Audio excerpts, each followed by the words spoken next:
Gracias por acompañarnos a nuestro evento inaugural del Instituto de Técnicas Contextuales, que es una organización, un organismo que estamos creando para generar espacios de experimentación, de investigación en torno a la conservación y el fomento de la diversidad cultural y biológica, que están muy correlacionadas a través precisamente de las técnicas, ¿no?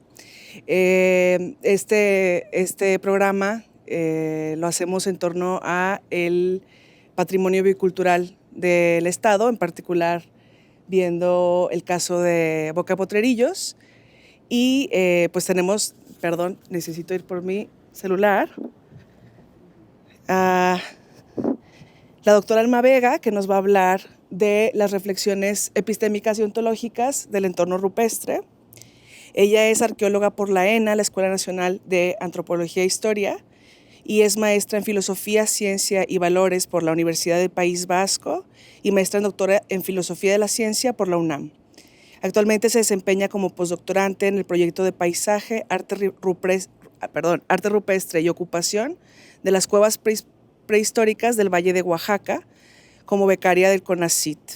Sus más recientes publicaciones abordan temas relacionados con el arte rupestre en México, contribuyendo al conocimiento multidisciplinario en este campo. Sus áreas de investigación incluyen la filosofía de la arqueología, la epistemología del arte rupestre, los orígenes y el desarrollo del pensamiento simbólico, así como la museología de la prehistoria. Muchas gracias, doctora Alma, por ser nuestra presentadora inaugural.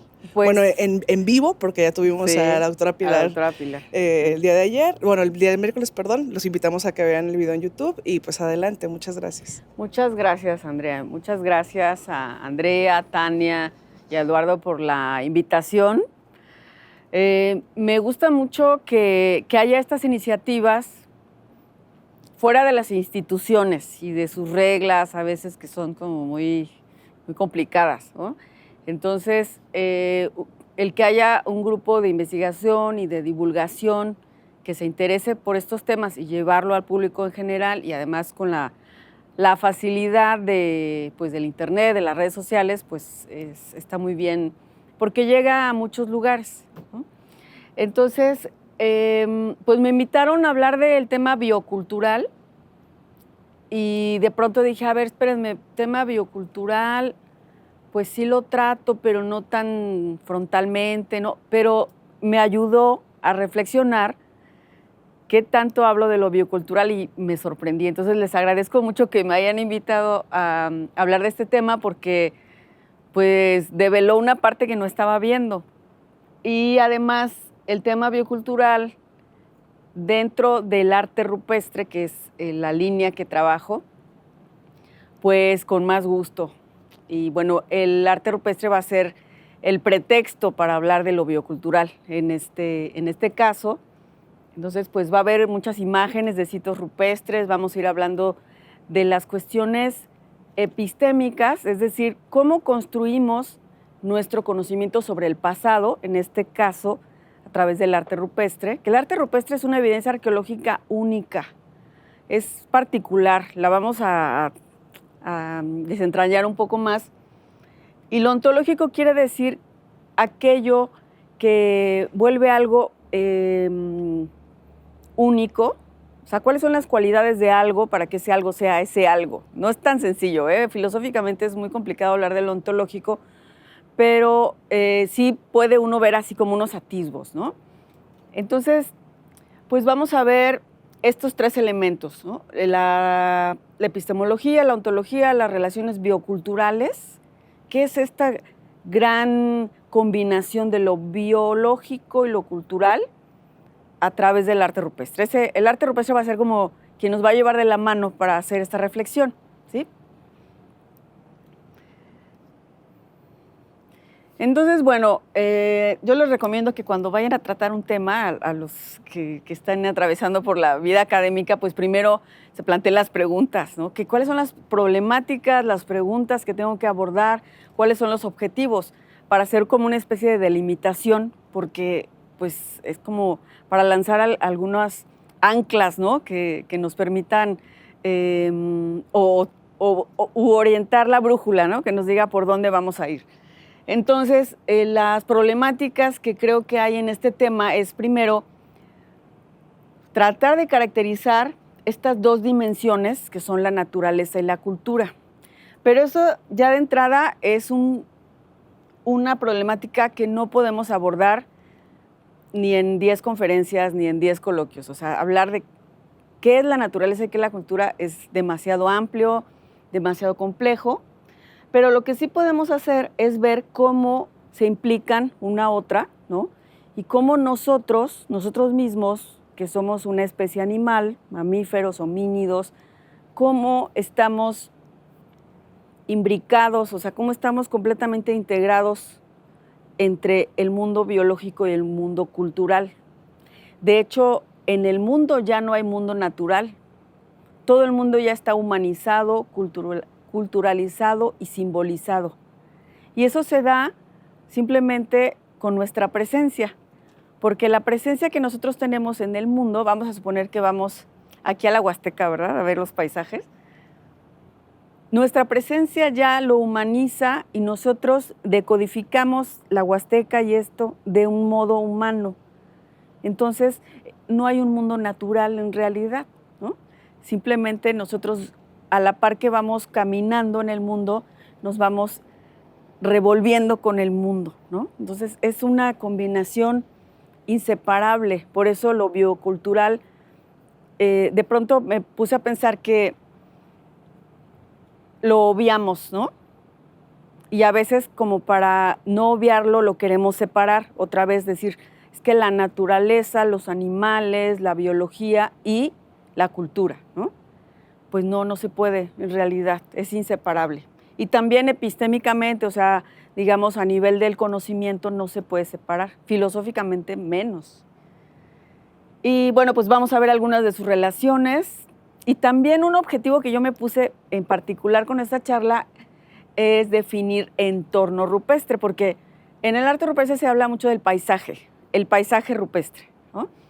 Entonces yo dije, a mí el paisaje rupestre se me hace como que estás viendo un cuadro y tú tratas de describir el cuadro, ¿no? Dices, pues veo unas montañas, veo un río, veo esto. Pero yo quería encontrar alguna palabra que me ayudara como a describir esta parte en la que uno está dentro del cuadro. Uno está dentro, viviendo ese paisaje, sintiendo la brisa, los árboles, el agua, o sea, no estamos separados, ¿no? Y a esa visión en filosofía se le llama hermenéutica, o sea, cuando eso está combinado, ¿no? El mundo no existe sin el sujeto. El mundo se va construyendo conforme el sujeto va andando en el mundo.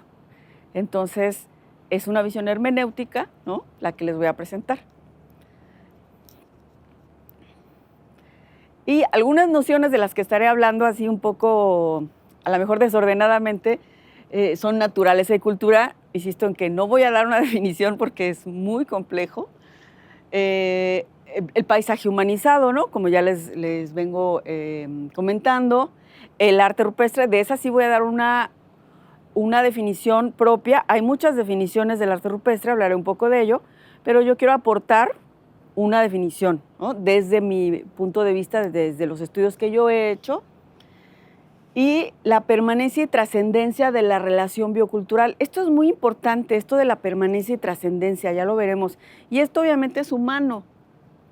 Queremos permanecer y trascender, ¿no? Queremos permanecer lo más posible en este mundo y además dejar una huella. El entorno rupestre. Entonces vamos a llegar a la definición que doy del entorno rupestre. En cuanto a esta relación de naturaleza y cultura, retomo algunas citas así que me han impactado mucho de algunos filósofos, epistemólogos a los que he recurrido. Y entonces, por ejemplo, de Villers nos dice que obviamente que la condición humana es particular, ¿sí? Y esa naturaleza humana se va a distinguir por los productos culturales que creamos, los útiles, el lenguaje. El lenguaje es primordial porque el lenguaje es nuestra herramienta para acceder al mundo. Todo lo categorizamos, lo definimos. Entonces, sin lenguaje no hay mundo. Entonces, también eso es muy importante, ¿no? Y de ahí hay una parte importantísima que es la parte simbólica, donde entran los mitos, las religiones, el arte, y nosotros somos seres simbólicos y codificamos todo el tiempo. A veces hablamos, por ejemplo, del mundo prehistórico o del mundo pasado, en donde había ciertas creencias mágicas, ¿no? Así como, pues que las vemos muy lejanas, como, ¿cómo se llama esto? Cuando, por ejemplo, cuando no quieres pasar debajo de una escalera, supersticiones, ¿no? Dicen, ay, eso no, eso ya la vida moderna ya no lo toca. De aquí a un mes, ustedes chéquense todos los días todas las cosas simbólicas que hacemos como con ese pensamiento mágico. El pensamiento mágico tiene una fórmula muy sencilla. En presencia de A ocurre B, o en ausencia de B ocurre C, ¿no? O sea, si yo traigo mi amuleto, no me va a pasar nada, ¿no? Me salí sin el amuleto, híjole, no, me ando cuidando todo el tiempo, ¿no? Entonces, los TOCs, por ejemplo, tienen una base mágica, ¿no? Si no reviso que cerré la puerta 7 veces, algo malo va a ocurrir. Y fíjense, casi siempre el pensamiento mágico va hacia la protección, más que hacia que me pase algo bueno, es como protección, ¿no? Entonces, eso habla de la condición humana, ¿eh? Entonces, eso nos dice Wheeler sobre la naturaleza humana, y Cassirer, un gran filósofo que hace muchas de sus reflexiones se pueden aplicar hacia la prehistoria y muchos las hemos jalado hacia el arte rupestre, dice que la naturaleza humana debe ser entendida como una definición funcional y no sustancial. Y eso es una bomba, ¿no? Porque resulta que él lo que nos está diciendo en estas pocas palabras es que nosotros hacemos cosas, no solo existimos, sino que en nuestra existencia se da a través de nuestras acciones y después se le llamó la agencia, o sea, lo que yo hago con los útiles, cómo transformo el mundo. Entonces, el arte rupestre, para una de las vías de interpretación, es reconocer cuáles son las funciones de estas evidencias que son particulares. Vamos a ir viendo un poquito más a fondo. Este es como les dije hace ratito, mi acordeón, no se preocupen mucho por leerlo todo. Estaba hablando de la función simbólica. Entonces, la función simbólica es fundamental para entender nuestra presencia. Y les voy a relatar por qué, más o menos, es de este modo. Nosotros tenemos una relación con la cultura material, o sea, nosotros creamos la cultura material. Todo lo que está a nuestro alrededor lo hemos creado. Y tenemos una relación con esa cultura material. Pero resulta que los objetos no sirven para lo mismo. Por ejemplo, un vaso, ¿no? Si yo tengo un vaso y lo uso para tomar mi licuado en la mañana, bueno, pues el contexto del vaso va a ser beber, ¿no? O sea, una cuestión de alimentación. Pero si ese vaso lo uso para poner mis lápices, ese vaso va a ser un lapicero, ¿sí? Si ese vaso lo uso para poner una veladora, va a ser un contenedor y a lo mejor lo pongo en una ofrenda para el Día de Muertos, ¿sí? Entonces, la función que les damos a los objetos nos va a definir el contexto. Entonces, por eso en arqueología es muy importante reconocer esos contextos para saber qué función tenían los objetos. Porque si yo encuentro el vaso, sí lo puedo poner en un museo y decir, pues un vaso de tal tamaño, de vidrio, pero no conozco la función. Entonces, la función nos habla de nuestras acciones y pues de cómo utilizamos los objetos, cómo los simbolizamos, cuál es nuestra relación con ellos. Entonces, ahí pues se imbrica esta cuestión de la creación cultural, ¿no? Cómo nosotros vamos modificando a la naturaleza. De hecho, eso es una definición clásica de la cultura. ¿Qué es la cultura? Todo lo que no es natural, o sea, toda modificación que hagamos al entorno, toda. O sea, desde que está el camellón y no me quiero pasar por el semáforo, entonces me paso por a medio camellón y voy haciendo un sendero. Ese sendero es cultura. El grafiti es cultura, sí es cultura. Todo es cultura en cuanto a la modificación. En siglos pasados se pensaba que la cultura eran las bellas artes, ¿no? O sea, más bien como que alguien muy culto era alguien que había leído mucho, o pinturas, o música. No, es todo lo que hacemos. Y bueno, pues hay otros elementos que podemos leer a través de la filosofía, ¿no?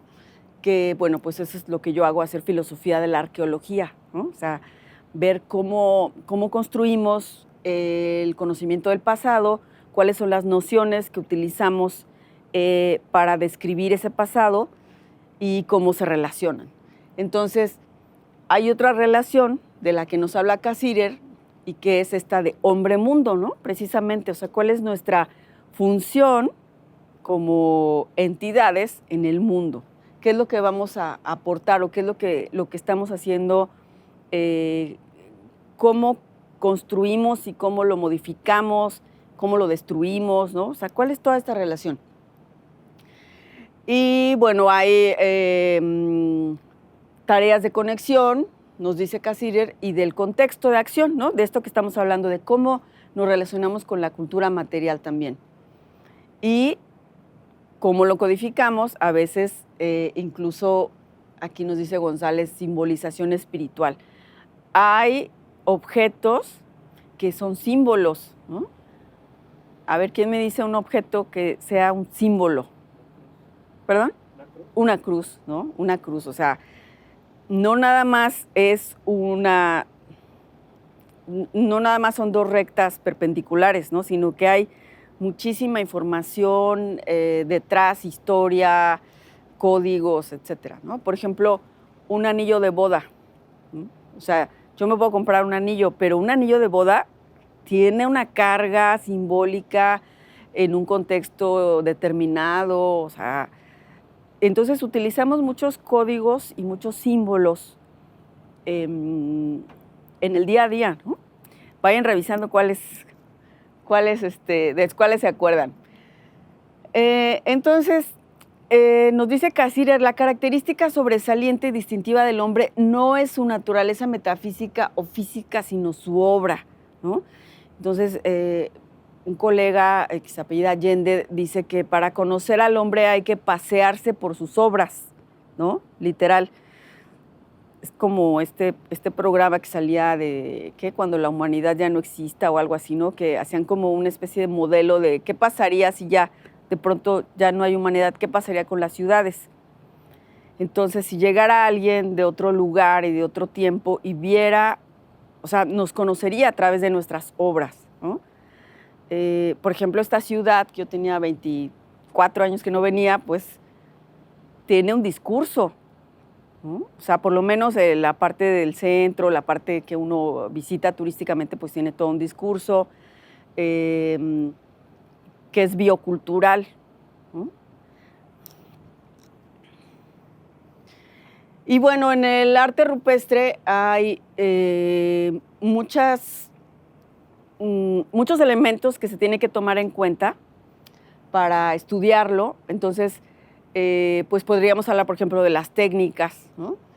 El arte rupestre son todas estas obras gráficas que están pintadas o grabadas sobre la roca, ¿sí? Entonces, hay en todo el mundo, hay arte rupestre muy antiguo, incluso hasta hace unos pocos años, 5 años, se consideraba que el arte rupestre, el más antiguo tendría unos 34,000 años, que es Altamira, Chauvet, más o menos, pero hace unos 5 años, como van avanzando las técnicas, con unas nuevas dataciones, se hizo una nueva datación de 64,000 años en unas cuevas en España, y resulta que hace 64,000 años en esa región no había Homo sapiens.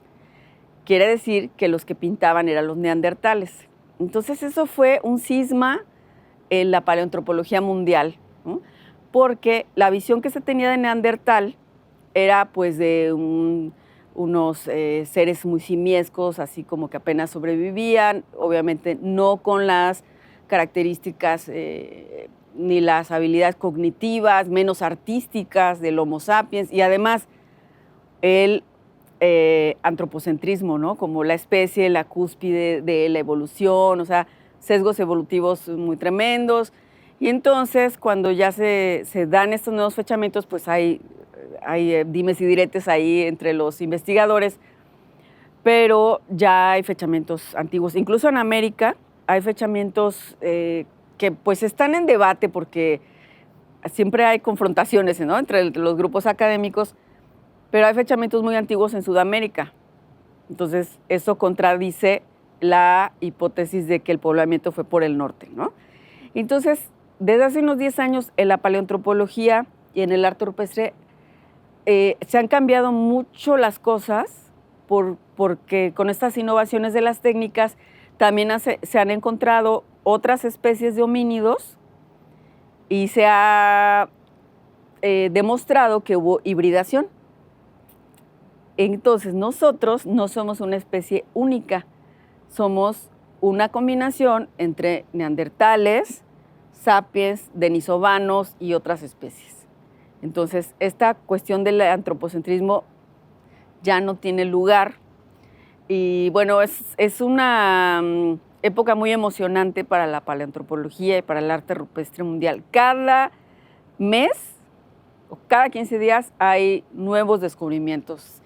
Y sigue esta carrera por descubrir el más antiguo y el más antiguo, y entonces hay una carrera entre los franceses, los españoles, ¿no? De dónde está el origen del hombre. Bueno, del hombre, de la humanidad, ¿no? Porque también ya saben estas cuestiones de género. Bueno, hay una revolución muy interesante ahorita. Entonces, del arte rupestre pues se puede hablar de las técnicas, ¿no? De cómo se pintó, cómo se dibujó, los grabados, los geoglifos, ¿no? Estos famosos geoglifos de Nazca, por ejemplo, también es arte rupestre, el acomodo de las rocas, ¿no? De su ubicación, donde están en abrigos, en cuevas o en rocas como en Boca de Potrerillos, ¿no? Que es un cerro y en las rocas están grabados todas estas figuras.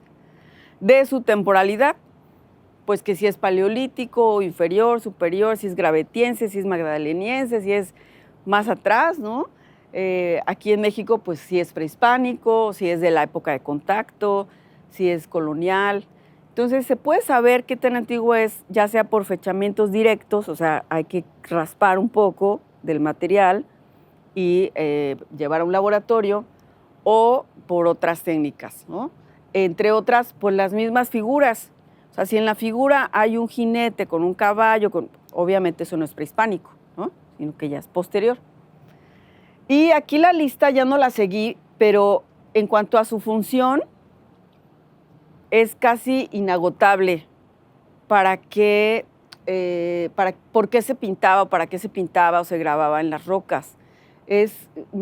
Puse así como las más taquilleras, digamos, como las funciones más reconocibles, pero es como si nos preguntáramos actualmente por el arte. O sea, ¿para qué el arte hoy? O sea, díganme, hay muchísimos objetivos que tiene el arte. Entonces, es inabarcable, ¿no? Todas las funciones que podría contener el arte rupestre. Entonces, por supuesto que es un medio de comunicación, ¿sí? Nos está comunicando algo. Hay tradiciones pictóricas, sí, y de hecho a los arqueólogos nos gusta o les gusta mucho así, la tradición fulana o el estilo sultano, ¿no? Así como que, porque nos habla de la identidad de un territorio, de un momento específico. Hay un discurso gráfico, por supuesto que hay cuestiones artísticas, estéticas, emotivas. Ahora en la ciencia se habla mucho de la emotividad, ya está muy alejado de esta cuestión moderna, digamos, positivista de el científico y el objeto separados, ¿no? Y el científico así como que con un pensamiento imparcial, ¿no? Y no es cierto. O sea, siempre nuestras motivaciones como investigadores pues van a impactar en lo que estamos estudiando. Por supuesto que es un elemento identitario, que nos puede hablar de ancestría, de territorio, de poder, jerarquías, de ritualidad, ¿no? En algunos sitios se habla de que son peticiones, ¿no? En un sitio de África, no me acuerdo qué sitio es, pero algunas le preguntaron bueno, porque se sigue haciendo arte rupestre en algunos lugares, en África, en Australia, incluso en México vemos que pues hay arte rupestre pues ocasional, ¿no? Bueno, aparte del vandalismo, ¿no? Sino que hay grupos que siguen haciendo, pues les voy a poner un ejemplo, ¿no? Y entonces, en un lugar en África les preguntaron a un grupo que qué significaba, ¿no? Lo que pintaban. Y entonces decían, lo que pintamos son, digamos, como que los títulos ejidatarios del pueblo. O sea, aquí dice que el terreno de tal a tal lado es de la familia tal, el clan tal y aquí. Entonces hay de todo, ¿no? Porque en los inicios del estudio del arte rupestre, bueno, a finales del siglo XIX, se quería encontrar una explicación universal. El arte rupestre es un fenómeno artístico. No, el arte rupestre es mágico-religioso. No, el arte rupestre es los chamanes, ¿no? Y pues el arte actual, el arte contemporáneo, no tendría una explicación universal. Entonces, pues este tampoco lo tiene. Esto nada más se los pongo un poco aquí, no lo voy a explicar todo, es muy complejo, pero digamos que para cada uno de los aspectos ontológicos hay como una correspondencia con aspectos epistemológicos. O sea, si yo quiero estudiar una parte del arte rupestre, la parte X, va a corresponder a una parte de su ontología, ¿sí? Entonces, por ejemplo, si yo quiero estudiar su morfología, la idea o si representa algo, por ejemplo, si hay un signo lingüístico ahí, si hay una idea específica ahí, dentro de su ontología yo tendría que estar hablando de la forma, la abstracción, de su geometría, del trazo, de la gráfica, del signo, del símbolo, de la plástica. Este es algo que está en construcción, tampoco es como muy fijo, ¿no? Sino simplemente es un ejercicio que yo hice como para ver de un lado y de otro cómo cruzamos esa línea, ¿no? Entre cómo lo conozco y qué es, ¿sí?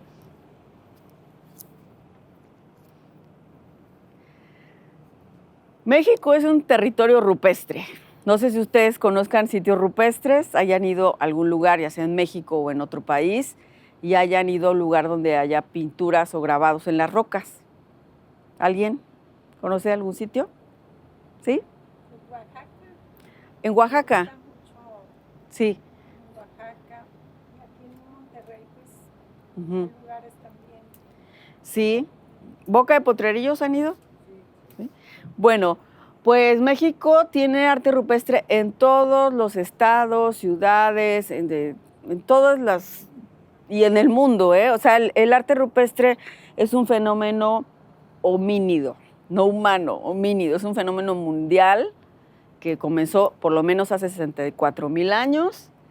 ¿Y por qué? Bueno, pues ahí ya vienen las cuestiones, ¿no? Entonces, para que tengamos una idea, en México hay muchísimos sitios arqueológicos. Obviamente no conocemos el número total y real, porque además cada día se van destruyendo sitios arqueológicos por alguna u otra razón.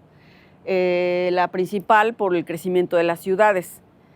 Pero hay un departamento, una dirección del INAH, ya saben que el INAH es el que estudia y conserva y cuida la cuestión patrimonial arqueológica en México, y hay una dirección donde se registran, se les saca como un acta de nacimiento a los sitios y se hacen los estudios, ¿no? Entonces, a la fecha hay 54,000 y más sitios arqueológicos, de los cuales 4,000, un poco más, tienen arte rupestre.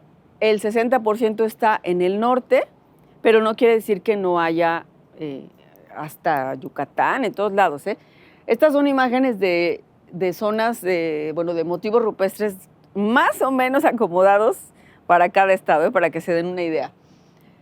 De las 194 zonas arqueológicas abiertas al público, o sea, porque no están abiertos todos los sitios arqueológicos, sería imposible tener toda la infraestructura, ¿no?, para tener todos los sitios abiertos, pero hay 194 zonas arqueológicas.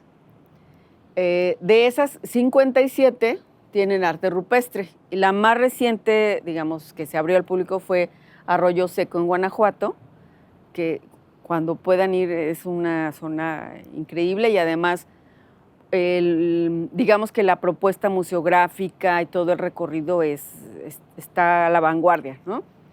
Se abrieron en el 2018, o sea, tiene poquito. Pues vayan a los sitios rupestres, ¿eh? Es una maravilla. Entonces, una definición que yo ofrezco del arte rupestre, les digo que se puede definir desde su técnica, ¿no? O sea, una definición clásica de arte rupestre es todas aquellas figuras pintadas o grabadas sobre la roca, ¿no? Esa es una definición desde la técnica. Ahora, puede haber definiciones desde la antigüedad, desde la función.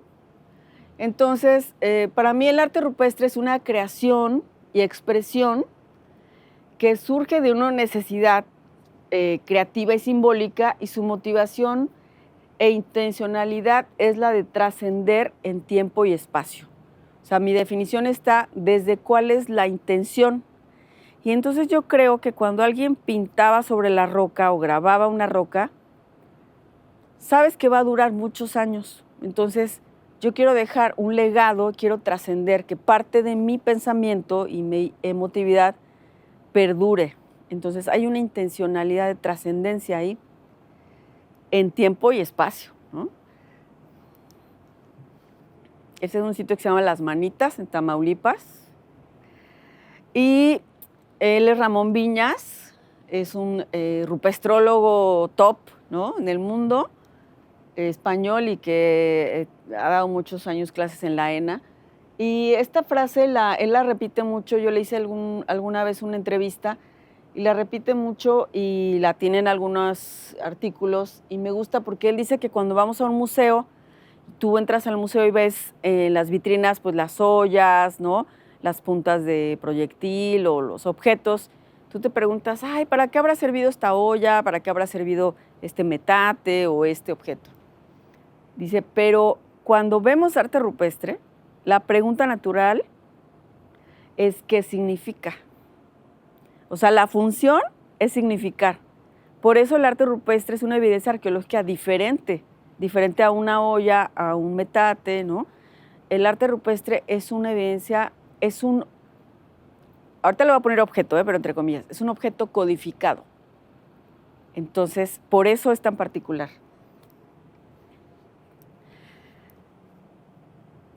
Y decía yo al inicio que los sitios rupestres pues, son los mejores ejemplos para reflexionar sobre esta relación biocultural, porque las pinturas y grabados pues, están sobre la roca, ¿no?, que es un soporte natural.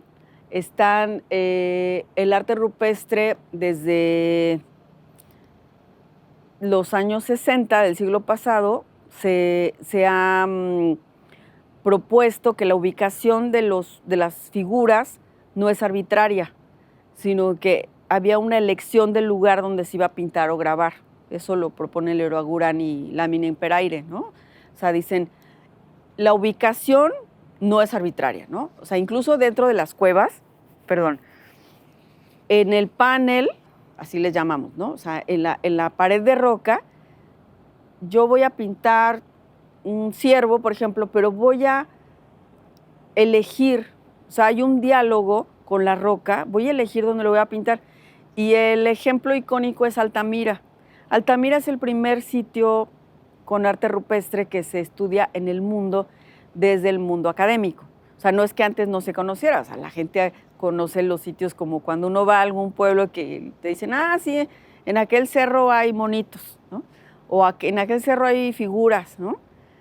la gente lo conoce, pero digamos desde el mundo académico, Altamira es el primer sitio y es una historia muy fascinante. Otro día la platicamos, ¿no? Cómo empiezan los estudios de arte paleolítico ahí. Entonces, es un sitio icónico porque el famoso techo de los bisontes están pintados sobre volúmenes de la roca. Entonces, hubo una elección, un estudio del techo y una elección de cómo poner los bisontes. Entonces, la topografía de la roca se vuelve parte del volumen de la figura. Y es impresionante, ¿no? Porque de verdad el bisonte está así, tú lo ves así de lado y está así y sale de la roca, ¿no? Entonces, hay un diálogo biocultural en el arte rupestre. Esa es parte de su ontología, que es biocultural, ¿no? O sea, la elección de los sitios, o sea, vean, por ejemplo, esta perspectiva, ¿no? De que tienes aquí este petate, así les llamamos algunos, ¿no? Esto es en Tamaulipas, y tienes pues toda la vista hacia abajo. O sea, cómo hay un diálogo entre la figura en el soporte de esta roca, toda la vista que tienes, y por ejemplo este sitio en particular, que se llama El Indio, está en Burgos, Tamaulipas, está en alto, tienes una perspectiva pero amplísima, entonces dicen es un sitio vigía, ¿no? Desde aquí puedes ver quién venía, con qué intenciones.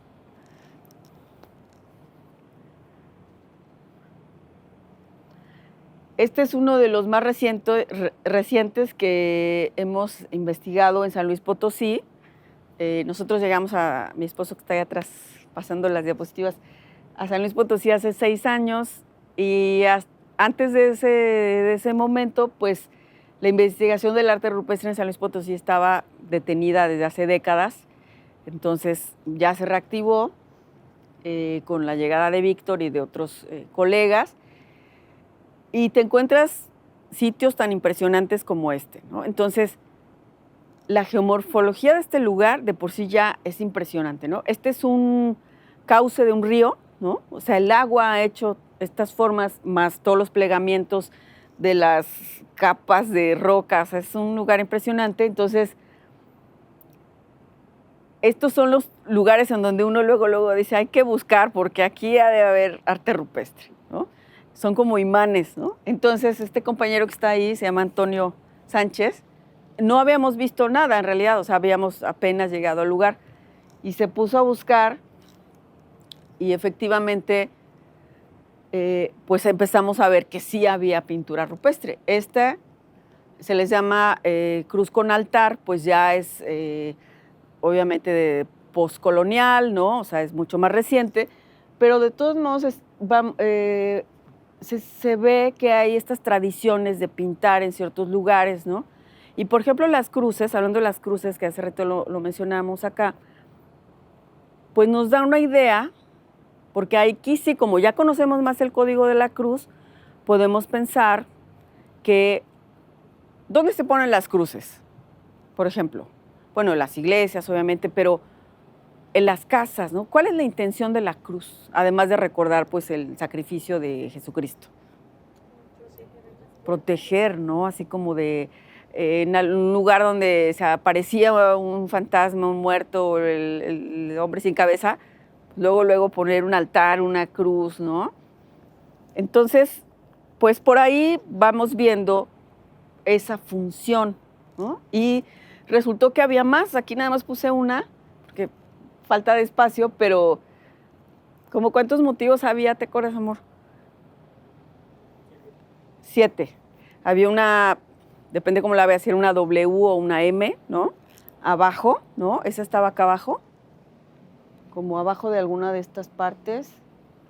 Otras cruces, ¿no? Unos números, pues varias cosas. Y algo también muy interesante en esta relación biocultural, me parece, y lo han trabajado otros colegas, por ejemplo, ahorita hicieron un trabajo muy interesante, Erendira Contreras y Manuel, perdóname Manuel, se me olvidó ahorita el nombre, sobre la visual que tiene uno desde los sitios, ¿no? Entonces, por ejemplo, este sitio, son 2 fotos, pero traté de ponerlo así para a ver si me explico. Este sitio es el sitio de las Manitas en Tamaulipas. Entonces tienes esta pared muy larga y si tú te recargas en esa pared, lo que tienes de frente es esta vista, que esto es un balneario natural. O sea, este es un cauce de un río y estas son unas resbaladillas. Entonces, cuando hay agua aquí, es un balneario. Y entonces, tú estás en la sombra, afuera estás a 40 grados, a 30 y tantos grados. Y entonces yo pienso que era un lugar de recreación, ¿no? En una de estas funciones de los sitios rupestres, o sea, escuché el otro día y con toda razón, ¿no? Que pensamos en el pasado prehispánico que todo el tiempo andaban con sahumerios y todo el tiempo eran rituales. No, también había vida cotidiana y había entretenimiento, había diversión, había descanso, ¿no? Entonces, te sientas aquí y pues ahí yo me imagino a los niños aquí resbalándose en el agua y, ¿no? O sea, es un oasis en un lugar que pues alcanza temperaturas muy, muy elevadas.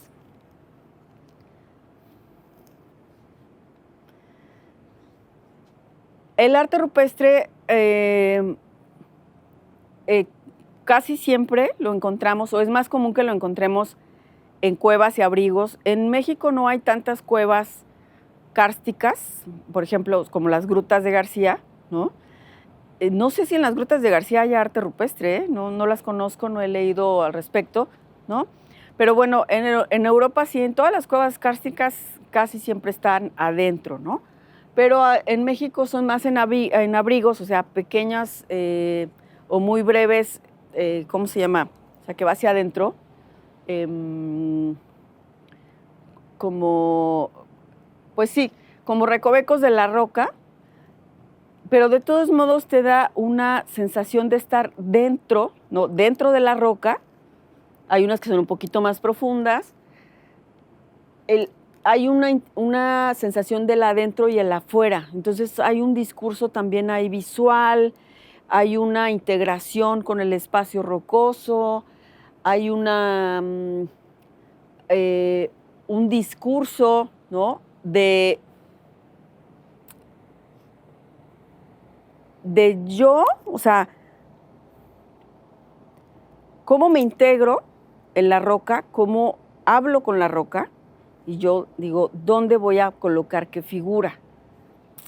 Es una cuestión, dice Francisco Mendiola, que la roca es como un espejo, ¿no? Entonces él dice, para comprender el arte rupestre hay que atravesar el espejo de roca, ¿no? O sea, la respuesta está detrás. ¿Y a qué se refiere? Ahorita yo tengo una propuesta al respecto, una respuesta para Mendiola, ¿no? Este es otro sitio ahí en San Luis, de estos sitios que se han estudiado últimamente, y tiene, por ejemplo, todos estos son huellas dactilares, ¿no? Son dedos así en blanco, pero es muy largo. Aquí nada más muestro esta para verlo de adentro y de afuera, pero este es muy largo.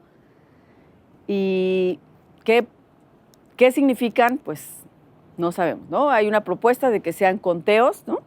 Literal. Yo diría que es otra cosa, pero bueno, siempre hay lugares donde también va a haber varias etapas. Por ejemplo, debajo de la capa blanca hay unos motivos en rojo y hay unos motivos en negro. O sea, nos habla también del interés por el lugar. Entonces, que en diferentes momentos pintaron una cosa, luego pintaban otra, o venía otro grupo. Incluso hay algunas evidencias, me ha tocado en algunos sitios donde borraban lo anterior, tal vez como para, digamos, ya no es tu lugar, ahora es el mío, o ya terminó ese momento y ahora es otro. O sea, el arte rupestre, la mala noticia es que nunca vamos a saber su interpretación porque no tenemos acceso al código original. La buena noticia, pues, es que podemos hacer interpretaciones y además yo creo que aún cuando pudiéramos preguntarle al artista, oye, ¿qué significaba esto?, no sería una respuesta única, porque vamos a suponer que nos dijera, es un conteo, ¿no? Estos dedos están contando, no sé, lunas, por ejemplo. Aunque parece que es una respuesta única, dentro del conteo de las lunas habría mucha más información. En realidad no hay un solo código o no hay solo un significado, sino que habría muchos, igual que nosotros hacemos interpretaciones. Entonces, en algún momento puede ser que nos aproximemos a una interpretación pues más o menos acorde, ¿no? Entonces, cuando llegamos a un sitio rupestre, pues es un momento de encuentro, ¿no? Aquí está este encuentro biocultural, ¿no? O sea, nosotros venimos con toda nuestra carga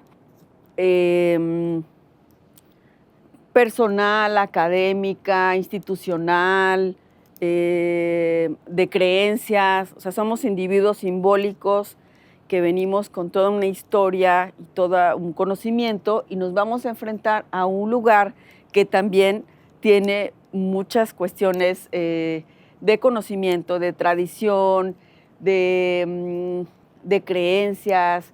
Entonces es un encuentro,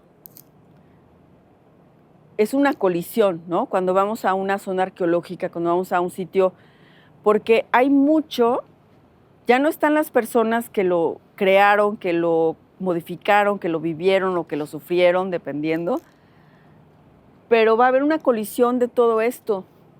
Entonces hay un proceso de inmersión, hay un proceso de diálogo, ¿no? Como dice Ramón Viñas, o sea, cuando estamos frente a un panel rupestre, queremos saber qué significa, porque podríamos pensar que hay representaciones. Por ejemplo, una figura de un personaje con un arco, podríamos pensar que es un cazador, ¿no? Pero es muy peligroso hablar de representaciones, ¿no? Por ejemplo, ¿cómo representamos la paz? Bueno, por ejemplo, amor y paz. O una paloma, ¿no? Entonces, si yo veo una paloma pintada, si no tengo el código, ¿cómo sé que representa la paz? ¿Sí ven?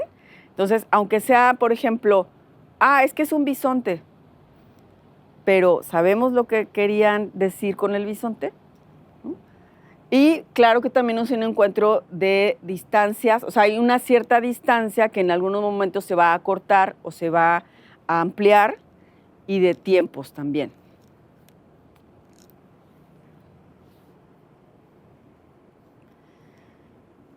En este encuentro en los sitios con arte rupestre, podemos ver cómo este paisaje, como decía al principio, se ha humanizado.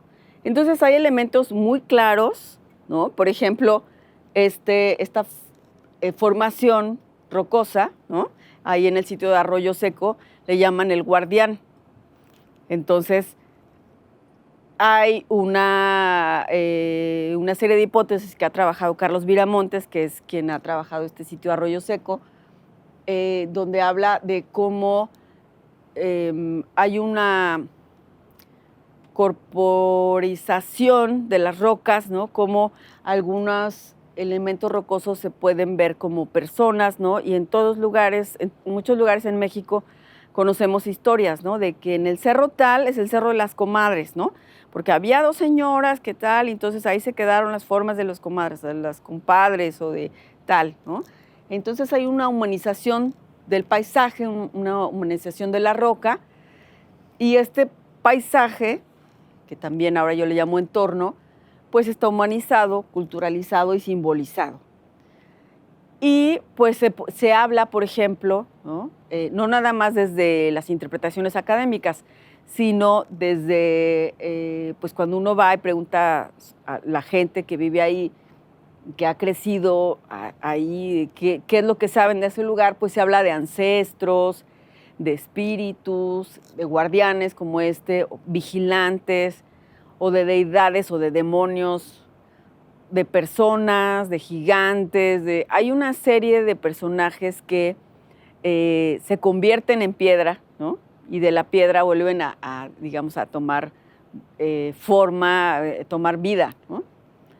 Y los cerros, las cuevas, los abrigos, las rocas pueden ser casas, escondites, refugios, lugares sagrados, lugares malditos también, ¿no? De cierta cueva, la cueva del diablo, ¿no? Siempre hay una cueva del diablo, o la cueva del muerto, o el tal, ¿no? tumbas también, lo sabemos, ¿no? En Boca de Potrerillos pues había entierros prehispánicos, portales, espejos. O sea, estos lugares tienen muchas interpretaciones, pero lo importante es ver cómo es una consecuencia de esta humanización y de esta simbolización que le damos a los sitios. Este es un ejemplo y un comercial. En San Luis Potosí, en otro de estos sitios que hemos investigado, pues hay un cerro que está en el municipio de Charcas, que se le conoce como el Cerro de la Nariz o Huaquiriquitene, que es la entrada a Viricuta, ¿no? Al territorio sagrado de los Virraritari.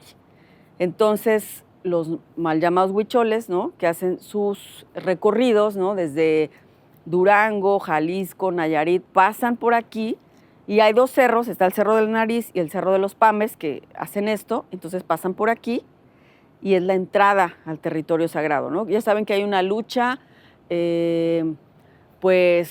muy necesaria por la defensa de estos territorios sagrados, ¿no? Porque hay un gran interés de las mineras, ¿no? Y entonces, pues para las mineras y para pues, ciertas autoridades no comprenden cómo o por qué habría que defender una gran área de terreno porque es un camino sagrado, ¿no? Entonces, bueno, Víctor y otros, autoridades de los Virraritari, de los diferentes estados, de diferentes instituciones y grupos de trabajo están haciendo un recorrido para hacer un registro de los lugares que ellos visitan y hacer una defensa del territorio sagrado. Entonces, en este lugar pasa algo muy particular. En el Cerro de la Nariz, que se llama así porque tiene esta formación, ¿no? Entonces, literal, parece una nariz. En el sendero, o sea, esta es una formación geológica interesante porque hay una inclinación y de repente, abruptamente, ¿no? Esto por los plegamientos, ¿no? Pues de hace millones de años. Entonces, aquí en este sendero hay arte rupestre, ahí hay una muestra de los sitios donde hay. Pero en este recorrido de los Virraritari, ellos suben al cerro, específicamente al área donde está la nariz, y dejan ofrendas. Entonces hay un diálogo entre el arte rupestre y las ofrendas, que ya no se las puse aquí, pero para que después vean el artículo completo. Es un artículo que hice en coautoría con Olivia Kindle del Colsan. Entonces, pues este es un ejemplo así como todavía mucho más ilustrativo, ¿no? De cómo hay sitios, o sea, los sitios rupestres siguen vivos en muchos sentidos. Y esta relación biocultural, porque el cerro es una entidad, o sea, tiene nariz, respira, ¿no? Entonces hay toda una simbolización del sitio, de la función que está cumpliendo. Es una función, pues sí, de petición, de pedir permiso, de pagar favores. También hay sacrificios de borregos, por ejemplo, el tránsito, o sea, lo que significa un recorrido en un camino sagrado. O sea, yo empiezo el camino y cuando lo termine no voy a ser la misma, ¿no? O sea, hay un tránsito ahí espiritual muy, muy complejo. Por favor. Y recientemente, hace 2 semanas, tuve la dicha de conocer por fin Las Labradas, que no sé si conocían que en Mazatlán está este sitio, a 50 kilómetros de Mazatlán, y es un sitio muy particular en el mundo porque son petrograbados en la playa, ¿no? Entonces, literal, las olas del mar están bañando a las rocas que están grabadas. Y bueno, ahora como el eclipse se va a ver al 100% ahí en Las Labradas, hasta hicieron un programa de campamento una noche anterior, porque el eclipse va a ser muy temprano, ¿no? A las 9 y algo. Bueno, va a empezar a las 9 y algo. Entonces también esto me dio la idea de hablar de los límites del entorno rupestre, ¿no? Poner los límites espaciales en los lugares, en los sitios arqueológicos es muy difícil no nada más porque pues, tiene que ver con que el terreno de quién es o dónde termina, o si es de ejidal, sino dónde, o no nada más dónde está concentrada la evidencia rupestre, sino cómo se llega a ese lugar, cuáles son los accesos, pero también cuáles son las otras evidencias que nos van a hablar de cómo y para qué se utilizaban estos lugares. Entonces, el entorno rupestre, pues, lo crearon los individuos en el pasado, pero también lo creamos nosotros desde la ciencia, ¿no? O sea, nosotros decimos de aquí a acá llega. También tiene que ver con los horizontes temporales, ¿no? O sea, cómo se vivía en el pasado y cómo ahora lo vamos a caracterizar. Y también cuando uno visita estos lugares, se modifica. La idea desde la ciencia positiva es que el pasado no se puede modificar, pero desde la hermenéutica la idea es que sí. Cada vez que yo resignifico el pasado, lo estoy modificando. Entonces, eso pasa también con las nuevas evidencias, por ejemplo, lo que les contaba de la pintura neandertal, ¿no? Ah, no, pues entonces Neandertal sí pintaba, tenía cuestiones cognitivas, artísticas, etcétera, ¿no? Estamos modificando lo que sabemos del pasado.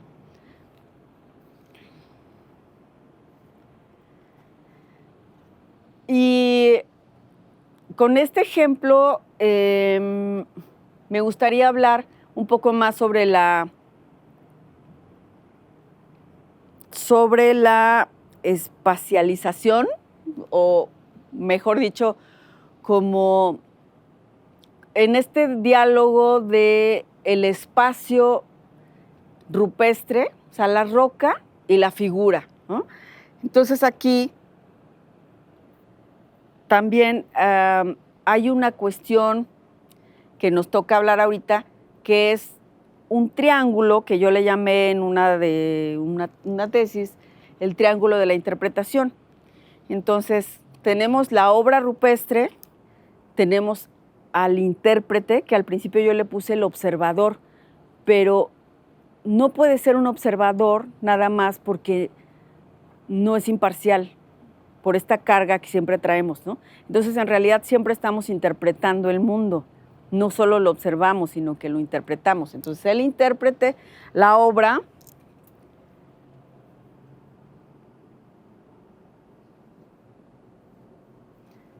y el creador de la obra. Por lo que dice Ramón Miñas, o sea, nosotros preguntamos qué significa. Entonces, ¿a quién le estamos preguntando? Al que lo creó. Entonces, por eso yo digo que el arte rupestre no es un objeto de estudio, es un sujeto de estudio. Porque yo al que le estoy preguntando es al que lo creó o a la comunidad que lo creó. Entonces, no le pregunto a este jinete en caballo cuadrúpedo, oye, ¿qué significa? Sino le pregunto al que lo hizo, ¿no? Entonces, aquí hay un triángulo de diálogo, ¿no? Bueno, ya no es diálogo porque ya no son dos vías, ¿no? Sino que sería un triálogo, algo así. Y lo que les comentaba hace ratito, ¿no? Sobre la ubicación y cómo se seleccionan y cómo se eligen, ¿no? Los lugares donde se pinta o donde se graba. Bueno, eso nos va a dar mucha más información. Esto no quiere decir que yo esté aquí haciendo cálculos geométricos y que diga que el ángulo y que coincide con las pirámides de no sé dónde. No, no, no. Simplemente digo que hay una relación espacial que tiene que ser estudiada, ¿no? Y en todos sentidos, o sea, no nada más como hacia lo terrestre, sino hacia otros planos. Ya para ir finalizando, bueno, hablaremos de las relaciones en este entorno rupestre. Entonces, dependiendo del paradigma en el que estemos parados, el paradigma es desde dónde veo yo el mundo, ¿no? Entonces, un ejemplo así muy, muy burdo sería, pues, mi paradigma de cuando entré a estudiar arqueología, mi paradigma actual, pues es diferente, ¿no? Mi paradigma de cuando vivía en cierta ciudad y luego resulta que me cambié por trabajo a otra ciudad, va a ser diferente. Entonces, si nosotros pensamos en la cuestión biocultural y del arte rupestre fuera de su contexto, pues no va a haber una comprensión, entonces va a ser inconmensurable, o sea, no podemos conectar todo esto de lo que hemos estado hablando. Si nosotros vemos un paisaje rupestre como un cuadro, como decía hace rato, pues vamos a ver que los motivos rupestres, las figuras, pues están puestas como en ciertos lugares, ¿no? Como que está insertado ahí nada más. Si nuestra aproximación es de interpretación, o sea, es de preguntarle, oye, ¿qué significas? Entonces vamos a ver que va a haber una integración. O sea, el arte rupestre no va a estar nada más puesto en un paisaje, sino que vamos a empezar a hablar con los elementos. Y este es como el ideal, ¿no? La comprensión. ¿Cómo comprendemos algo? Zambullida, ¿no? O sea, no nada más lo vemos ahí, sino que estamos dentro del cuadro, ¿no? Lo que decíamos hace rato. Y entonces ahí, desde la comprensión, pues ya podremos hablar de la función. ¿Para qué se usaba? ¿Para qué servía? ¿Quiénes lo usaban? ¿En qué momentos? ¿No? La perspectiva de género ya llegó al arte rupestre, por supuesto. Se empezó a ver que muchas de las manos pintadas en cuevas de España eran manos de mujeres. Entonces, bueno, pues que las mujeres fueron las primeras que pintaron, ¿no? O sea, así llega de pronto, ¿no? Hacia las noticias. Hay manos de niños, ¿no?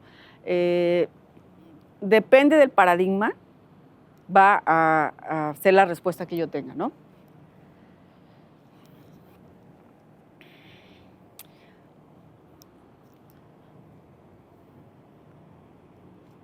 Ahora, pues siempre el arte rupestre es un pretexto para preguntarnos sobre nosotros mismos, es un pretexto para preguntarnos sobre esa trascendencia, sobre la permanencia, sobre la función de los sitios, sobre las creencias, sobre los códigos, sobre el nivel de abstracción. Hay muchísimas preguntas, hay más preguntas que respuestas realmente en el arte rupestre. Pero bueno, una realidad es que los sitios con arte rupestre tienen sus días contados. Como toda la evidencia arqueológica, se deterioran pues, por cuestiones naturales o por cuestiones antrópicas, es decir, vandalismo, ¿no? Y por eso hay una urgencia por registrar y por conservar, porque si ya no está el sitio, pues ya no lo voy a poder ver, ¿no?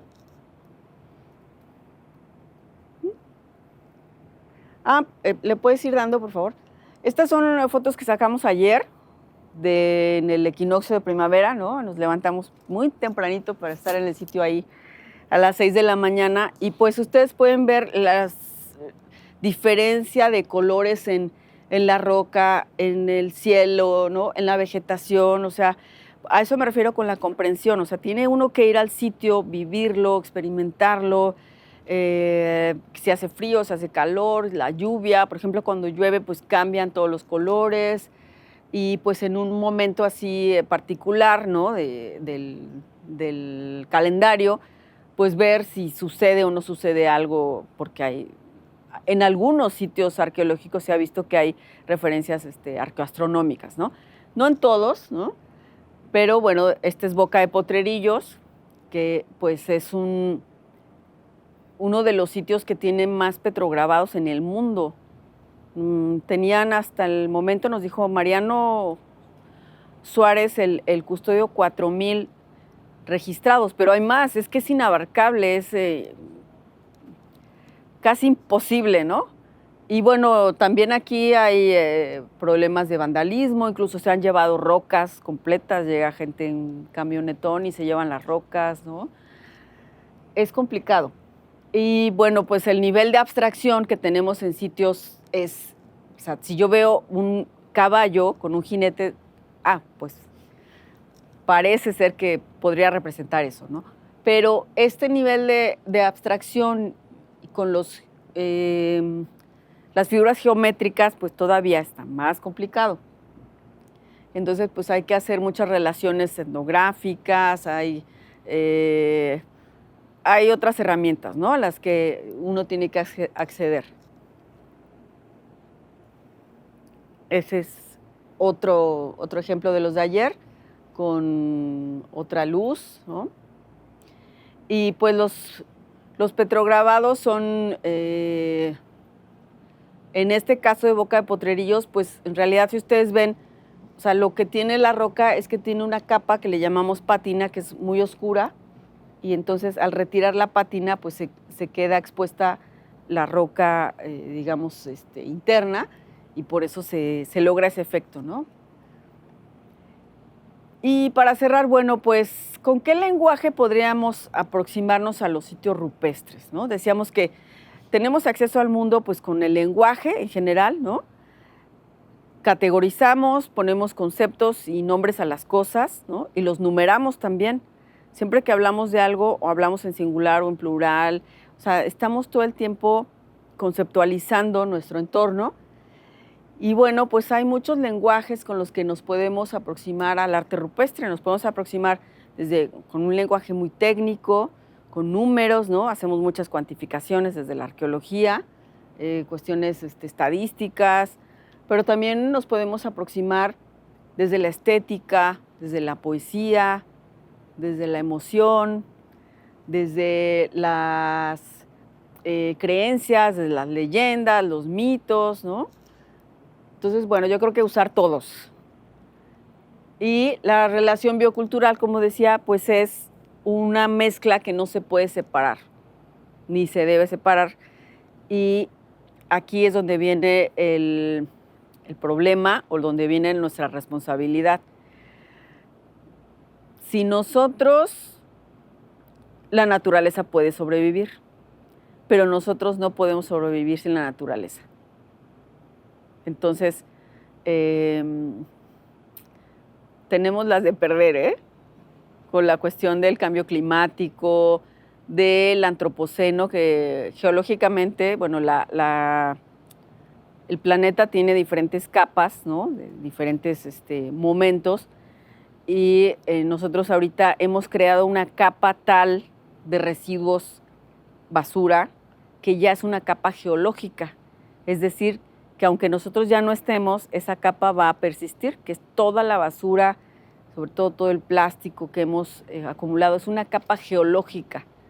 O sea, la huella es imborrable.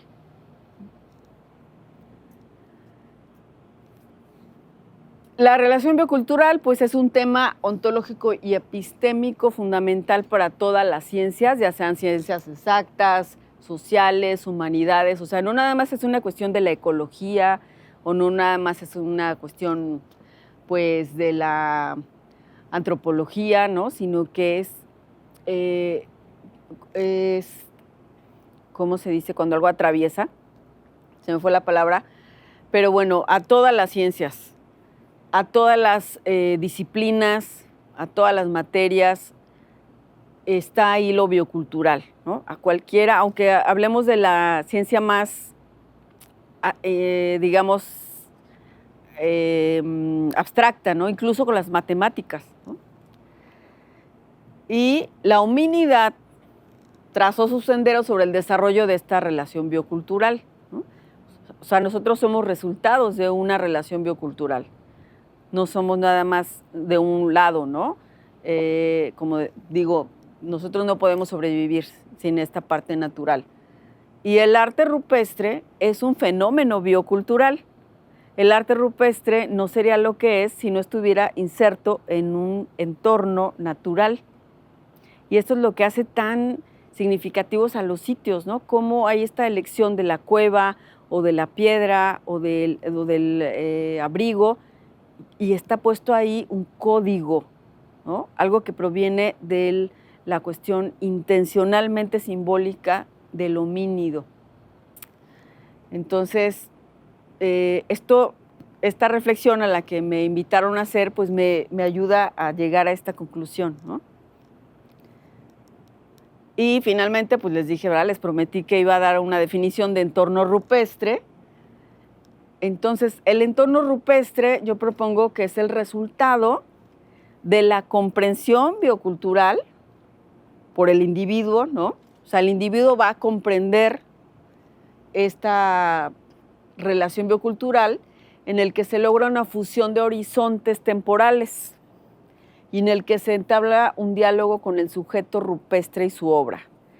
Es decir, yo llego a un lugar, voy a pintar algo, o sea, yo, sujeto, voy a trascender también a través de la pintura o del grabado, voy a entablar este diálogo, pero además estoy integrándome a ese espacio, cueva, abrigo, roca, me estoy integrando en él a través de este código. Y por eso, pues, cuando uno como investigador o como visitante llega a un lugar, hay una fusión de horizontes. O sea, está el pasado y llega uno con todo el presente y chocan estos horizontes, ¿no? Se van a fusionar. Y esto también es hermenéutico, ¿no? O sea, cómo, y con las interpretaciones vamos a modificar ese pasado. Pues muchas gracias. Espero que no haya sido tan complejo, tanta información y que hayan disfrutado este recorrido por algunos poquitos sitios rupestres de México, que hay muchísimos.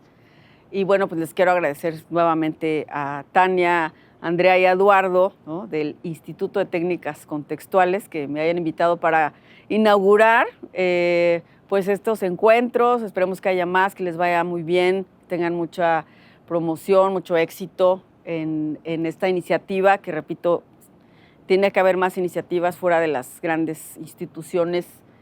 Y bueno, pues también a la arqueóloga Paola Cepeda y Mariano Suárez de la Zona Arqueológica de Boca de Potrerillos, ¿no? Que, bueno, por la invitación, la gestión y que pudimos ir ayer. Y a ustedes y pues a toda la ciudad de Monterrey que nos han recibido muy bien. Muchísimas gracias y pues estoy a la orden si hay comentarios, preguntas. Gracias. Gracias, doctora.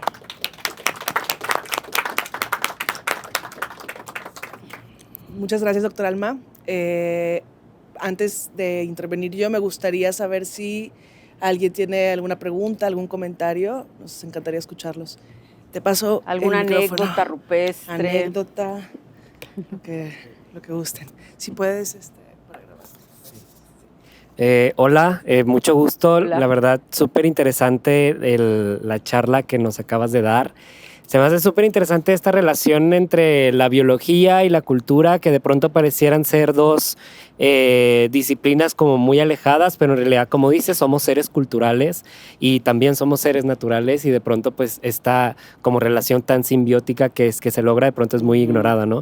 Quería preguntarte si, por ejemplo, porque tenemos los petrograbados, pero también tenemos la pintura, ¿no? Entonces, ¿han estudiado la policromía de estas pinturas?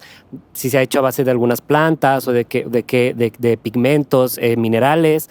Y también de pronto ahí también tenemos otra relación biológica, ¿no? Natural, ¿no? Sí, claro, con las plantas y los animales, ¿no? También porque incluso hay figuras que, digo, con la palabra representación hay que tener mucho cuidado, pero podríamos pensar que están representando animales, plantas, e incluso se han identificado especies específicas, ¿no? Por ejemplo, de peyotes, de ciertos animales, de insectos, porque hay todos los animales están representados, acuáticos, terrestres. Material que se utiliza para pintar sobre Sí, las superficies. sí, a eso voy, pero digo, apoyando a que pues ahí está la presencia natural ahí, ¿no? Incluso se han interpretado, por ejemplo, que los zigzags están así, ¿no? Hay una propuesta de que pueden ser montañas, ¿no? Y que las que están así es agua, ¿no? Y que hay unos así con unos puntitos, pues son nubes de lluvia, ¿no? Pero no hay respuestas universales, eso es muy importante. O sea, aunque hubiera ese motivo, o sea, hay zigzags en todo el mundo, pero no puede estar significando lo mismo. Las manos, por ejemplo, las improntas de manos, hay en todo el mundo y tienen todas las antigüedades posibles, desde hace miles de años hasta ayer, positivas, en negativo, no sé qué. yo lo único que creo con las manos es que dice, aquí estuve. Este soy yo, ¿no? Pasé por aquí o algo así. Es el yo rupestre, ¿no? Pero en cuanto a las recetas de las pinturas, sí, esto es muy importante. ¿Por qué han perdurado tanto? Porque están hechas a base de minerales, de rocas molidas, ¿no? Entonces, el mineral se incrusta en la superficie de la roca, en los hoyitos de la roca, se petrificó, entonces por eso ha durado miles y miles de años, ¿no? Entonces, algunas recetas de las pinturas tienen elementos orgánicos, por eso se pueden fechar, ¿no? Es que hay distintas técnicas para fechar, pero algunas recetas tenían, por ejemplo, baba de nopal, saliva, albúmina de huevo, sangre, grasa animal, ¿no? Porque el mineral, pues lo tienes que mezclar con algo para hacer la pintura líquida, ¿no? Entonces, el problema de ver de qué está hecho en primero, pues son los costos y los permisos, porque para que tú lo puedas fechar directamente, así que agarres, pues tienes que rasparle.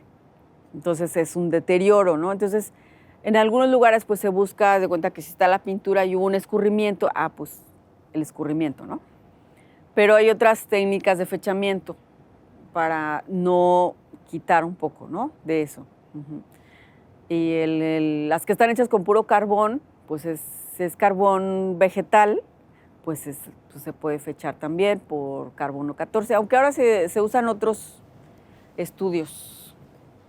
Qué interesante. Justo también te iba a preguntar si había motivos vegetales, o sea, con estos grabados.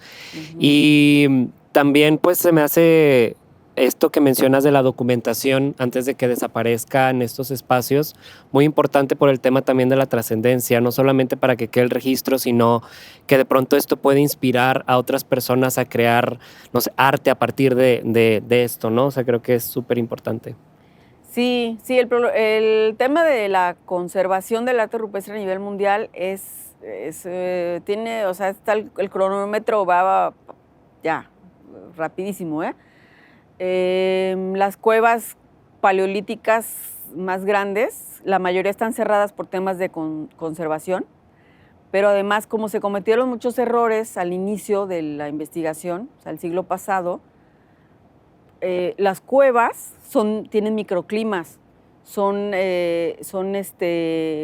seres vivientes las cuevas, ¿no? Respiran y todo. Entonces, cuando abrieron, por ejemplo, había cuevas que tenían la entrada colapsada, por eso no las habían encontrado, como Altamira o como Chauvet, la entrada colapsada. Entonces, cuando abren, meten ventiladores, lámparas, entra, sale la gente en los años 70, miles de personas cada año, cambiaron el microclima, entonces ahora hay muchos microorganismos que se están comiendo la pintura. Entonces, detener eso a nivel micro es muy, muy difícil, ¿no? Y en México, bueno, pues además están a la intemperie las rocas en lugares con climas muy extremos, entonces la roca pues se va rompiendo, se va exfoliando, el viento, la lluvia, las visitas, todo. Uh-huh. Muchas gracias. ¿Alguna otra pregunta? Hola. Hola. Muchas gracias por compartir. Bueno, lo de las cruces en el arroyo seco me impresionó mucho. Creo que nunca he visto pues arte rupestre postcolonial. Colonial. Hay mucho, ¿eh? Y me hizo pensar o sea, pensé como que en las cruces también estoy acostumbrada a verlas como en tumbas. Uh-huh. Y...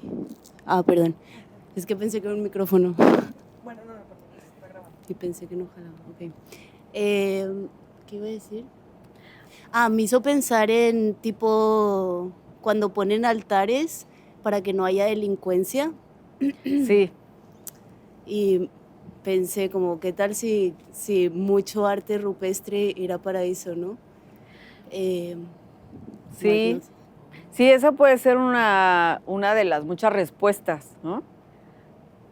Yo me pongo a pensar como en estas esquinas en la colonia que para que la gente no tire basura ponen a la Virgencita, ¿no? pues, por ejemplo, también en el tema de las cruces hay unos que se llaman calvarios, que son así como una lomita y muchas cruces, muchas. Entonces eso también te habla de otra cosa, ¿no? O de santificar el lugar para que ya no se aparezca el muerto, o de que ahí van a ser, sabemos que hay, por ejemplo, no sé, por ejemplo, una vez fuimos a un lugar ahí en San Luis Potosí que se llama Armadillo de los Infante, donde nos llevaron a una cueva donde hacían misas secretas en el tiempo de la cristiada, ¿no?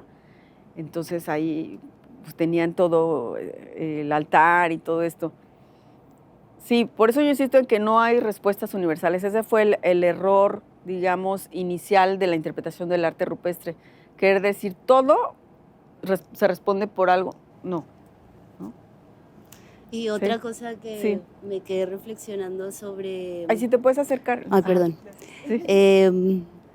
El triángulo que dibujaste de la interpretadora, la Ajá. obra y como El creador. ajá. Pensé, luego con lo que decías del paradigma, pensé como, pues, de alguna manera estamos preguntando qué significa a nosotros mismos, ¿no? Sí. A nuestro paradigma. Sí, exactamente. Y también el creador de la obra no va a tener una respuesta unilateral, ¿eh? Eso es lo interesante. O sea, vamos a suponer, ¿no? Que conseguimos la máquina en el tiempo, entonces vamos con el creador de la obra. Oye, ¿qué significan estos bisontes, no? Entonces vas tú y le preguntas, pues era esto. En otro momento va alguien más y le puede decir otra cosa. O le puede ahondar en otro elemento, en otro... No hay el código no es fijo. Creo que eso es importante, ¿no? Así como nosotros vamos a interpretar de distintas maneras, el código no va a ser fijo, ¿no? Muchas gracias y mucho gusto. Mucho Me gusto. gustó mucho tu presentación. Muchas gracias. Bueno, hablando de anécdotas o cosas ¿Sí? rupestres, lo que mencionaban ahorita de las cruces y de estas como arte rupestre postcolonial, ahí en Boca no vieron uno que está hecho como con cincel, ¿no lo vieron ayer? No. O sea, es un escrito, dice, o sea, bueno, súper postcolonial, de que hace 200 años, que dice de que vimos- muerte a Venustiano, traidor ya. de la patria, pero hecho pues con una Sí. letra muy bien hecha, o sea, pues Sí. gente que sabía de cincel y todo. Sí, sí, sí. Y ahí está, entre los grabados. Entonces, Sí. es eso que mencionaba alguien por allá, de que el arte rupestre, o los petrograbados en este caso, inspirando también a, pues, o sea, abriendo el diálogo, ¿no? O triálogo o eso, ¿no? De que hace mucho aquí había unos dibujos, yo aquí voy a escribir Sí. que cuando me estoy en el exilio muriendo de sed y hambre, escondiéndome que me persiguen, y ahí está marcado, ¿no? Y creo que sí está fechado. Y Sí. bueno, eso por un lado. Sí, hay arte rupestre que tiene fechas, nombres, ¿no? Sí, pero que está ahí cerca. Eh, Y otra ujú. cosa que quería preguntarte, es que si has ido al Museo del Desierto. Sí, hace años. Bueno, ahí tienen una roca gigante Ujú. llena de grabados así 360, pero también tienen arte rupestre móvil. O sea, ahí son de las Claro. pocas lugares donde yo he visto Sí. rocas pequeñas grabadas. O sea, que eran como, bueno, Sí. ustedes sabrán que no eran, ¿no? Pero con muchos como motifs y era pues intercambiable o bueno, todo, no sé. Se me hace Sí. que en pocos lados he escuchado o visto, bueno, ¿tú sabes de algún lugar o en otro sitio en México que haya como estas evidencias? Sí, ese es otro tema. Ya no lo puse aquí, no nos daba tiempo, pero una cuestión con el arte rupestre, tienes toda la razón, es que incluso hay unos investigadores, Óscar Moro y Manuel González, que han escrito sobre esto, como que cuando se empezó a estudiar el arte rupestre, como había un sesgo de las bellas artes,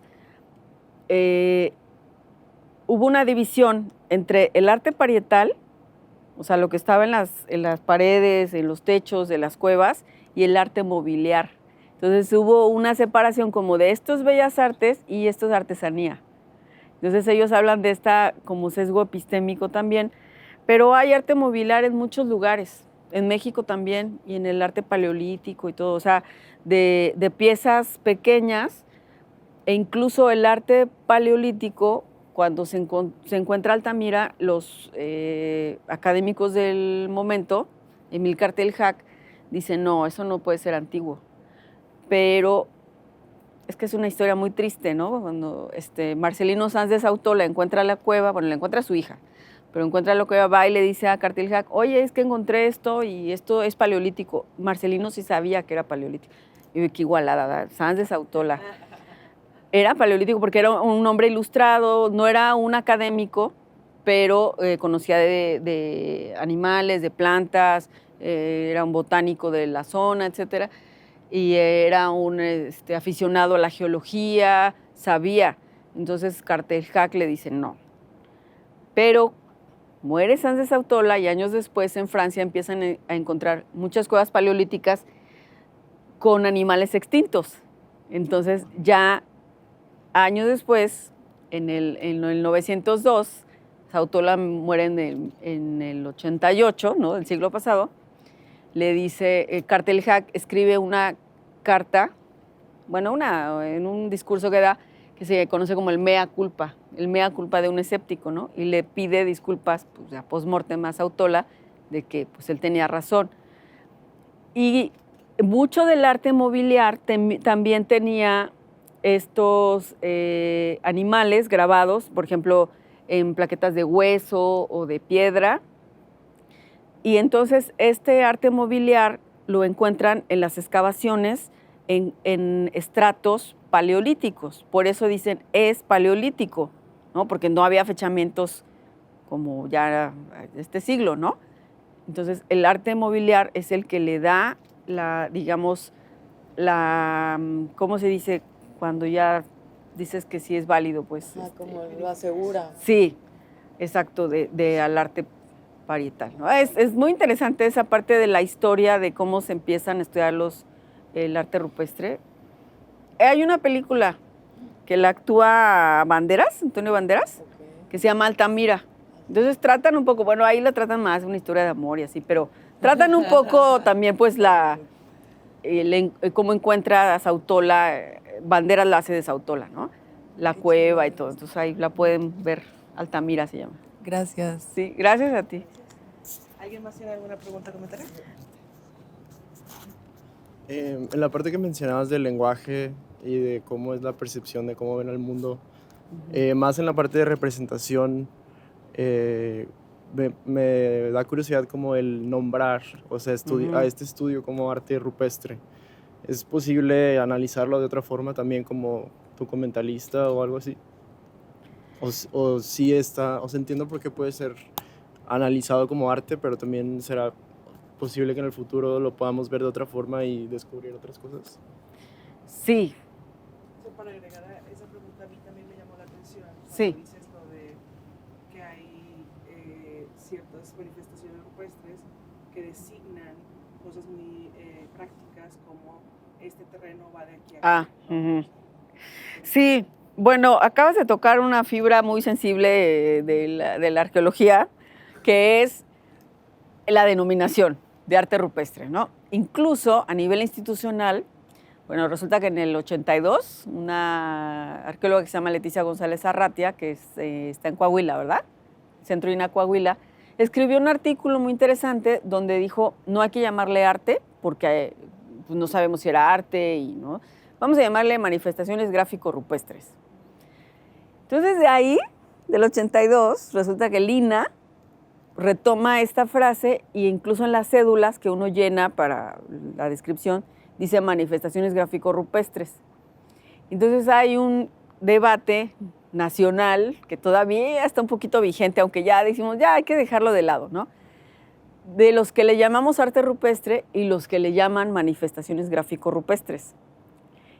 Entonces, que no se quieren comprometer con lo del arte, pero hay quienes decimos, pero no podemos negar esta parte. Entonces, bueno, es un rollo ahí, ¿no? Pero la cuestión de llamarle arte rupestre también, además de aceptar, yo soy de este lado, ¿no? Del arte, pues, de que hay una cuestión estética, de que hay una expresión artística, de que hay una expresión creativa, etcétera.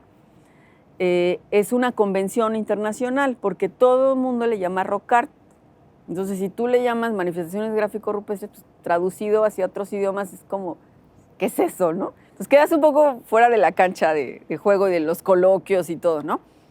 Pero sí, así como las técnicas nos han dado nuevos datos de la antigüedad, de cómo fue hecho, de la documentación, en arte rupestre se le llama documentación, como, o sea, haces el registro en campo, ¿no?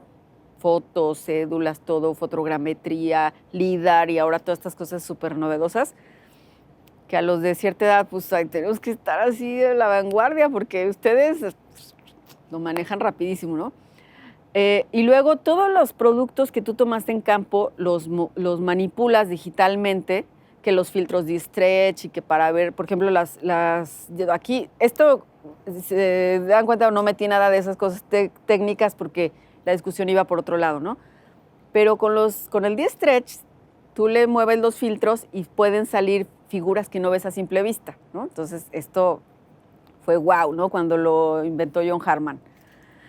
Entonces, así como las técnicas nos han dado nuevos datos, nuevas pistas para interpretaciones, sí, seguro que en el futuro habrá pues, nuevos paradigmas, nuevas maneras de ver, ¿no? La interdisciplina pues está dando unos híbridos a veces un poco medio alebrijosos, pero también aporta mucho. Y bueno, sí, por ahí creo que podemos... Es una evidencia muy particular, muy enigmática, que como dijo ella, nos habla de nosotros, ¿no? Entonces, en la medida en que nosotros cambiemos, también va a cambiar la forma en la que lo vemos. Sí.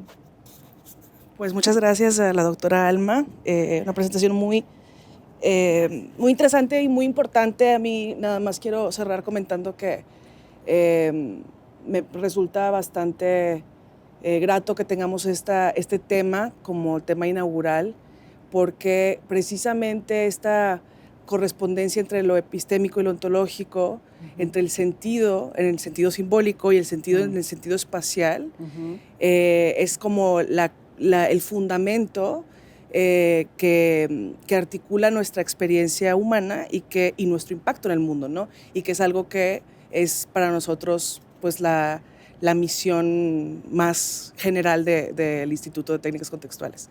Entonces vamos por favor a tomar un break de 5 minutos para que tomen un cafecito, pasen al baño si necesitan, y después vamos a seguir con la presentación de Bertrand Lobjac, que nos acompaña en un ratito. Sí, 5 minutos y volvemos, por favor. Sí, pues muchas gracias. Vamos a la pausa. Gracias. Pues seguimos platicando.